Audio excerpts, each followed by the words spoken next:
வீட்ல எல்லாருமே இருக்காங்க. பாண்டியன் வராரு. வந்த உடனே கோமதி எங்க இருக்க? அப்படின்னு கூப்பிடுறாரு. வராங்க. வந்த உடனே கேட்குறாரு. "நீ போயிட்டு தங்கமயில பார்த்துட்டு வந்தியா?" அப்படின்னு கேட்குறாரு. "என்னங்க நான் போய் பார்த்தேங்க. பார்த்து பேசிட்டு தான் வந்தேன். இங்க பாரும்மா, வயித்துல இருக்க குழந்தை எங்க வீட்டோட முதல் வாரிசு. நாங்க அப்படியே விட்டுற மாட்டோம். கண்டிப்பா நாங்க ஏதாவது ஒரு முடிவு எடுத்து பார்ப்போம்." அப்படின்னு சொல்லிட்டு தாங்க வந்தேன் அப்படின்னு சொல்றாங்க. சரி, அவங்க வீட்ல இருக்கவங்கலாம் என்ன பேசுனாங்க அப்படின்னு பாண்டியன் கேட்குறாரு. "அதை ஏங்க கேட்குறீங்க? அவங்க அம்மா, அப்பா எல்லாருமே சண்டை போடுற மைண்ட்ல தாங்க இருக்காங்க. என்ன எல்லாமே கேள்வி கேட்குறாங்க. என்ன பண்ண போறீங்க?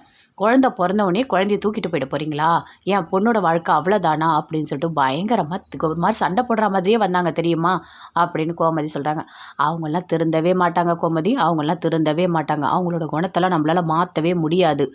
அப்படின்னு சொல்லிட்டு பாண்டியன் சொல்றாரு. சரிங்க. என்ன பண்ணலாம்? ஏதாவது ஒரு முடிவு எடுத்து தானே ஆகணும். நீங்களே சொல்லுங்க. என்ன பண்ணலாம்? தங்கமயில வீட்டுக்கு கூட்டிட்டு வந்துடலாமா? அதுதான் நல்லா இருக்குமா? அப்படின்னு கேட்குறாங்க. இரு கோமதி இரு. நீ ரொம்ப அவசரப்படுற. அவசரப்படாத. கொஞ்சம் பொறுமையா இரு. எதுவா இருந்தாலும் பார்த்துக்கலாம். சரியா? ஏன்னா சரவணன் மனசுல என்ன இருக்கு? உடனே தங்கமயில கூட்டிட்டு வந்து வாழ்னா அவன் வாழ மாட்டான். அதனால நம்ம கொஞ்சம் பொறுமையா தான் இருக்கணும். இரு பார்த்துக்கலாம் எதுவா இருந்தாலும். உடனே முடிவெடுக்க முடியாது அப்படின்னு பாண்டியன் சொல்றாரு. சரிங்க பார்த்துக்கலாம். அப்படின்னு சொல்லிட்டு கோமதியும் அப்படியே உள்ள போறாங்க. அப்போ சரவணன் வராரு. வந்த உடனே பாண்டியன் கேட்குறாரு. "இங்க பாரு, உன் மனசுல என்ன இருக்கு? எதுவா இருந்தாலும் நீ சொல்லு.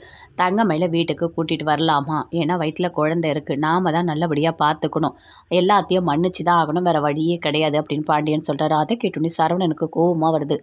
"அப்பா, நான் எப்படிப்பா தங்கமயிலோட வாழ முடியும்? எனக்கெல்லாம் பிடிக்கல. அவ கூட வாழற எண்ணம்லாம் எனக்கு இல்லவே இல்ல." "என்னடா இப்படி பேசுற? உன் குழந்தை வயித்துல இருக்குன்ற எண்ணம் ஒரு துளி கூட இல்லாம பேசிட்டு இருக்க. உன்னால எப்படி சரவணா இப்படியெல்லாம் பேச முடியுது?" அப்படின்னு கோமதி கத்துறாங்க. "அம்மா, குழந்தை மேல எனக்கு பாசம் இருக்கு, கடமை இருக்கு. அதெல்லாம் நான் பார்த்துக்கிறேன். என் குழந்தை எனக்கு முக்கியம் தான்.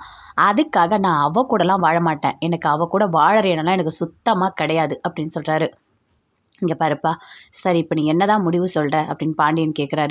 "அப்பா, நான் குழந்தைய பார்த்துக்கிறேன். அவ்வளோதான் என்னால சொல்ல முடியும். எனக்கு தங்கமயிலோட வாழற எண்ணம் கடைசி வரைக்கும் வரவே வராது. அவ அந்த அளவுக்கு என்ன கஷ்டப்படுத்தியிருக்கா." அப்படின்னு சரவணன் சொல்றாரு.